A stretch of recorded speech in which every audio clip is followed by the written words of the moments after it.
Hello hello. Bharat माता की आरती करेंगे, इससे पूर्व दुर्गा अम्बे की आरती करेंगे, इससे पूर्व 5 मिनट आपसे कुछ बातचीत करेंगे। 5 मिनट हमारी बात बड़े ध्यान से सुनना। इतने लोगों में से यदि एक ने भी हमारी बात का अनुसरण कर लिया तो हमें लगेगा हमारा यहाँ ना सार्थक हो गया। अभी 9 दिन आपने माँ जगदम्बा की पूजा की, अर्चना की, व्रत की, अनुष्ठान किए, व्रत रखे, शक्ति की आराधना की, उपासना की। 9 दिन हम शक्ति की अर्चना करते हैं और 10वें दिन विजयदशमी को हम क्या करते हैं, उस शक्ति की पूजा करते हैं, विजयदशमी के रूप में मनाते हैं, दशहरे के रूप में मनाते हैं। लेकिन कुछ समय से हम क्या कर रहे हैं, विजयदशमी को क्या करते हैं, कोई वाहन की पूजा करता है, ट्रैक्टर की, बस की, ट्रक की, साइकिल की, मोटरसाइकिल की, गौ की माता की पूजा करते हैं, व्यापार प्रतिष्ठान दुकान की पूजा करते हैं। इनकी पूजा करिए, बहुत अच्छी बात है। लेकिन हमारे ग्रंथों में, पुराणों में, वेदों में इनकी पूजा का उल्लेख धनतेरस और दीपावली को बताया गया है। दशहरे के दिन, विजयदशमी के दिन आपसे हमारा आग्रह है, केवल और केवल शक्ति की पूजा करिए, शस्त्र की पूजा करिए।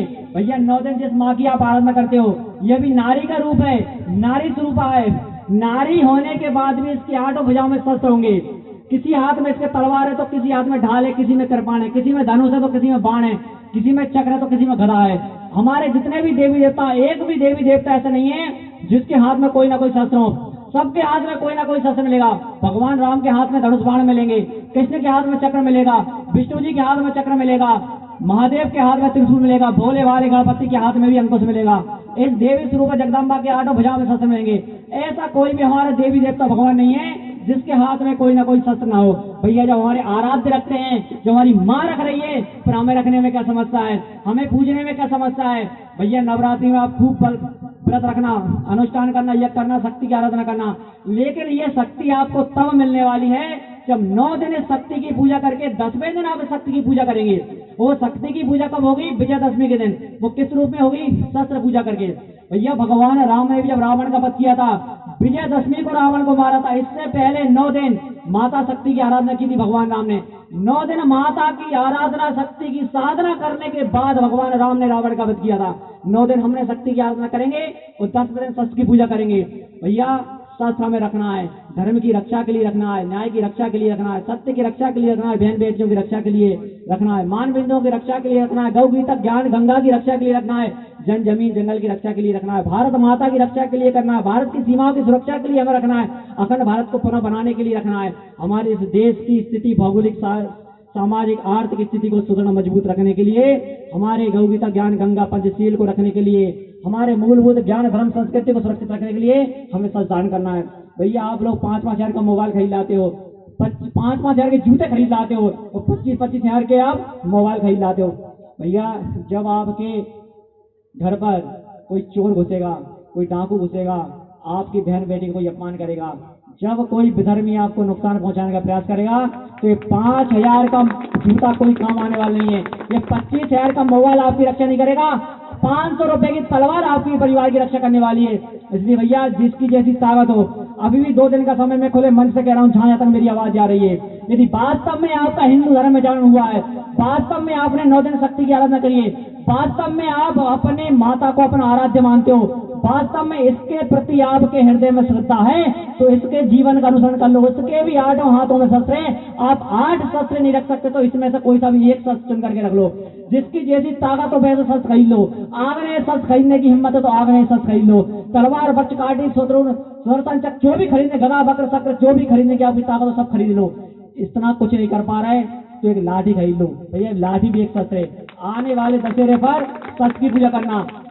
बहन बेटियां माताएं खड़ी हैं, मैं आपके चरणों में नमन करके कहता हूं कि यदि वास्तव में आप इस माँ की पूजा करते हो तो आपके भैया भी शस्त्र रखें, आपके पिताजी भी शस्त्र रखें, आपके दादाजी भी शस्त्र रखें, आपके ताऊ जी भी शस्त्र रखें, सास के साथ आपको भी शस्त्र रखना है। अरे जब माँ दुर्गा, माँ जगदम्बा, साक्षात माँ परमेश्वरी जगदम्बी अपने 8 हाथों में शस्त्र रख सकती है तो हमारी बहन बेटियां क्यों शस्त्र नहीं रख सकती?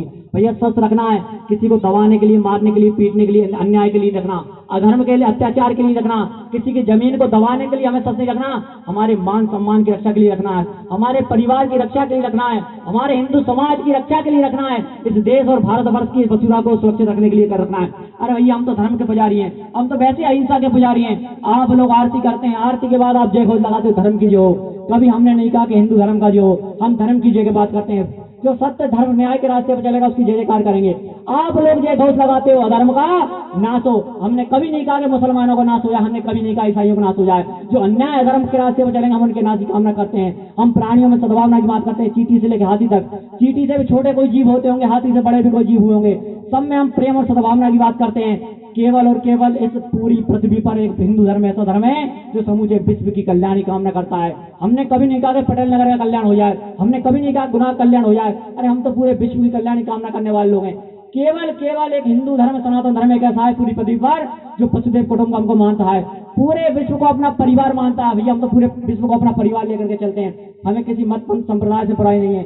अरे हम तो भारत माँ की जय जयकार करने वाले हैं, लेकिन इतना अवश्य है जो भारत माँ की जय जयकार करेगा उसका हम सम्मान करेंगे, और हमारी भारत माँ की तरफ आंख उठा करके देखेगा उसका शीश धड़ से अलग करने के लिए भी हम 2 मिनट का भी चिंतन नहीं करेंगे।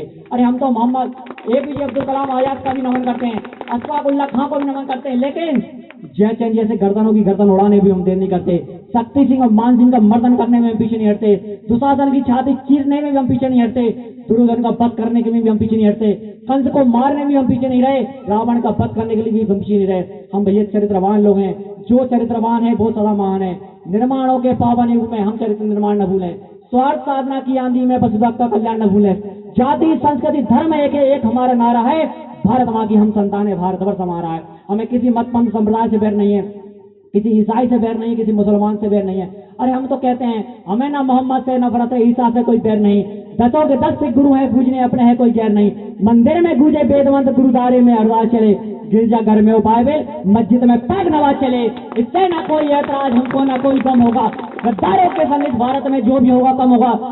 जिसे भारत माँ से प्यार नहीं वो कान खोल कर सुन ले, वो हिंदू है मुसलमान, उसे इस देश में रहने का कोई अधिकार नहीं है। इस देश में वही रहेगा जो हमारी भारत माँ की जय जयकार करेगा, हमारी बहन बेटियों की आंख की तरफ आंख उठाकर नहीं देखा, हमारी बहन बेटियों के चरण की जो वंदना करेगा वो इस देश में रहेगा, हमारे मान बिंदुओं की जो रक्षा करेगा वो इस देश में रहेगा, गौ गीता ज्ञान की जय जयकार करेगा वो इस देश में रहेगा, जन जमीन जंगल की जो रक्षा करेगा वो इस देश में रहेगा, जो वसुदेव कुटुंबकम को मानेगा वो इस देश में रहेगा, जो गाय को अपनी माँ मानेगा वो इस देश में रहेगा, जो भारत के कल्याण की कामना करेगा वो इस देश में रहेगा, जो भारत की तरफ दुनिया को उठाकर देखेगा उसका शीश धड़ से अलग करने में भी हिंदू समाज पल भर की भी देरी नहीं करेगा।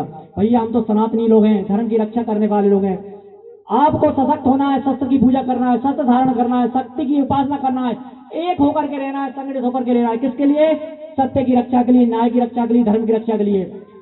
अरे कल से अकेले हुए आज इतने, जब कल ना डरे तो भला आप क्या डरेंगे? विरोधों के सागर में चट्टान है हम, जो हमसे टकराएंगे मौत अपनी मरेंगे। लिया हाथ में ध्वज कभी ना झुकेगा, कदम बढ़ रहा है कभी न रुकेगा, निडर हैं हम सभी, अमर हैं हम सभी, कि सर पे लहराता भरत भगवान हमारा, कि गगन में लहराता परम पूज्य भगवान हमारा। अरे हम तो हिंदू धर्म सनातन धर्म के लोग हैं, डरने की आवश्यकता नहीं है, लेकिन हमें संगठित होना है। किसके लिए? सत्य धर्म और न्याय की रक्षा के लिए। अब 2 मिनट और आपसे बातचीत करेंगे, ज्यादा समय नहीं लेंगे। भैया इस देश से अंग्रेज तो चले गए, लेकिन अंग्रेजों के उल्लू के पट्टे छोड़ गए। आज भी इस देश में अंग्रेजों के गुलाम हैं। कुछ लोग कहते हैं, वो एक बहन जी हैं कहाँ की, विदेश की, वो कहती हैं कि भगवान राम कभी हुई नहीं है। कोई कहता है भगवान राम पे प्रमाण ला करके दो, भगवान राम का जन्म नहीं हुआ। अरे जैसे उल्लू को सूरज दिखाई नहीं देता, ऐसे उल्लू के पट्टों को पता नहीं है कि राम हुए थे कि नहीं हुए। भैया ये देश राम का है, परिवेश राम का है, ये देश राम का है, परिवेश राम का है, और तुम्हारे जैसे दुष्टों का संहार करना आदेश राम का है। ये धर्म राम की है। भैया हम तो राम को मानने वाले लोग हैं, इसलिए आप लोगों से एक बात करना है।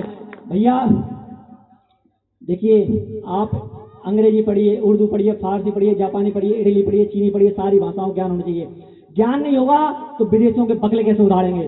सबका ज्ञान होना चाहिए, सारी भाषाओं का ज्ञान होना चाहिए, कोई सी भाषा ज्ञान बुरा नहीं है, लेकिन बोलते समय, लिखते समय, कहते समय, पढ़ते समय केवल और केवल हिंदी भाषा का प्रयोग करना चाहिए। हिंदी बोलने वाला अनपढ़ नहीं होता भैया, हिंदी बोलने वाला संस्कारी होता है। हिंदी हमारी भारत माँ की बिंदी है, भाल का शोभा है हमारी हिंदी, हमारी मातृ भाषा है हिंदी, हमारी राष्ट्रीय भाषा है हमारी हिंदी। इसलिए हमें हिंदी बोलने, पढ़ने, लिखने पर गर्व होना चाहिए। आप में से बहुत से लोग हैं यहाँ भी अभी अंग्रेजों के गुलाम खड़े हैं, मैं बताऊंगा।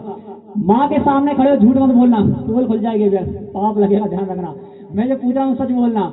आप में से कौन कौन अंग्रेजों के गुलाम है? हाथ ऊंचे कर दो अब यार, देखो सब पोल खुल जाएगी। व्याल अगला प्रश्न पूछूंगा फिर पोल खुलने वाली, इसलिए पहले कह दो भैया मैं अंग्रेजों को गुलाम हूँ। अच्छा झूठ मत बोलना, सच सच बोलना। आप में से ऐसा कौन कौन है? कान खोलकर सुनना भैया मेरी बात ध्यान से, जो जिसने आपको 9 महीने पेट में रखा है, जिसने आपको सारे कष्ट सहन करते हुए आपको जन्म दिया है, खुद गीले में सोइए लेकिन आपको सूखे में सुलाया है, जीवन के सारे कष्ट सहन करके जिस माँ ने आपको जन्म दिया है, उस माँ को मम्मी कौन कौन बोलते हैं? ईमानदारी से हाथ ऊंचा करना, ईमानदारी, झूठ नहीं बोला। मम्मी, देखो जी अंग्रेजों गुलाम निकल जाए भैया। ये मम्मी शब्द कहाँ से आया? 250 साल पहले कोई नहीं जानता था मम्मी। रोम का शब्द है मम्मी भैया। रोम में, मिस्र में, रोम की सभ्यता है मिस्र में, जब कोई व्यक्ति मर जाता है तो उसकी लाश को ताबूत में सुरक्षित रखा जाता है, क्योंकि उनके यहाँ ऐसी मान्यता है कि जब भी प्रलय आएगी ये मरे हुए लोग जिंदा हो जाएंगे। तो जितने लोग मरते हैं ना उनको गाड़ते हैं ना दफनाते हैं, एक ताबूत में बंद करके रख देते हैं, उनको कहते हैं मम्मी। मम्मी से बना मम्मी। भैया जिस माँ ने इतने कष्ट सहन करके आपको जन्म दिया, उसको आप जिंदा लाश बना रहे हो, मम्मी बोल रहे हो उससे।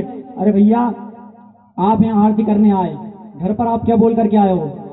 क्या बोल करके आए हो? कि हम दुर्गा माँ की झांकी में जा रहे हैं। ऐसा बोल के आए हो कि दुर्गा मम्मी की आरती में जा रहे हैं, भारत मम्मी की आरती में जा रहे हैं। भैया भगवान राम भी अपनी माँ कौशल्या को कौशल्या माँ बोलते थे, लेकिन कभी भी उन्होंने ऐसा बोला क्या कि कौशल्या मम्मी मैं वन को जा रहा हूँ?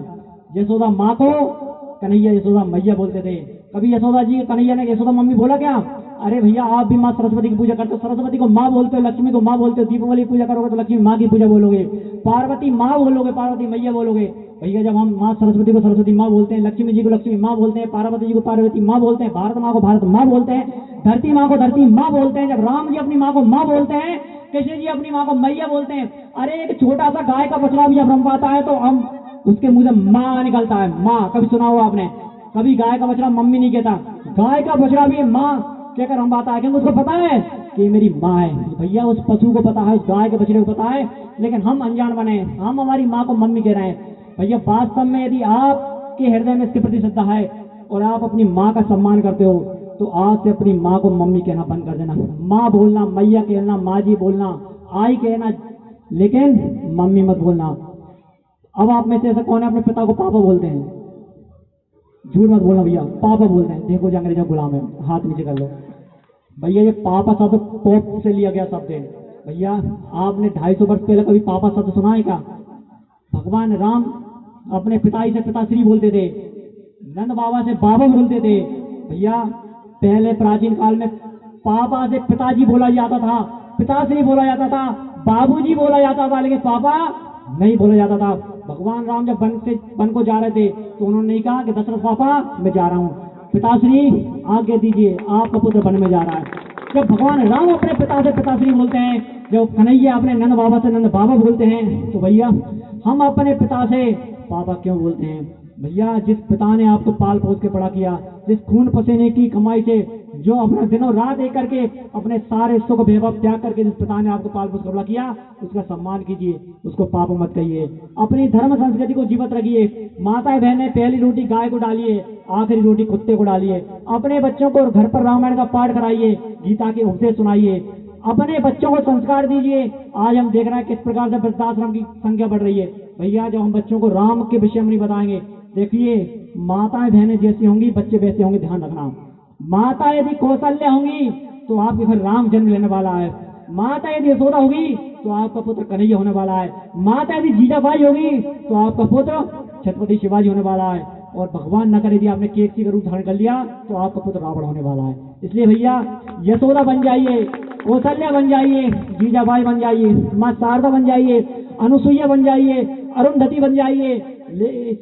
ऐसा बन करके अपने बच्चों को संस्कार दीजिए। जब आप अपने बच्चों को राम बताएंगे तब वो आपकी इच्छा मात्र सब कुछ करने के लिए तैयार हो जाएंगे। इसलिए समय का अभाव है, बहुत समय हो गया आपको वैसे भी आरती में इंतजार करते करते, विषय बहुत है, लेकिन कम शब्दों में इतना ही कहना है। गर्व कीजिए हिंदू होने पर, गर्व कीजिए अपनी भाषा हिंदी पर, और परम सौभाग्य मानिए कि हमारा जन्म इस देवभूमि भारत भूमि पर हुआ है, इस भारत में हुआ है जब देवता भी जन्म लेने के लिए तरसते हैं। ये हमारी भारत भूमि है, इसका सम्मान कीजिए, अखंड भारत को याद कीजिए।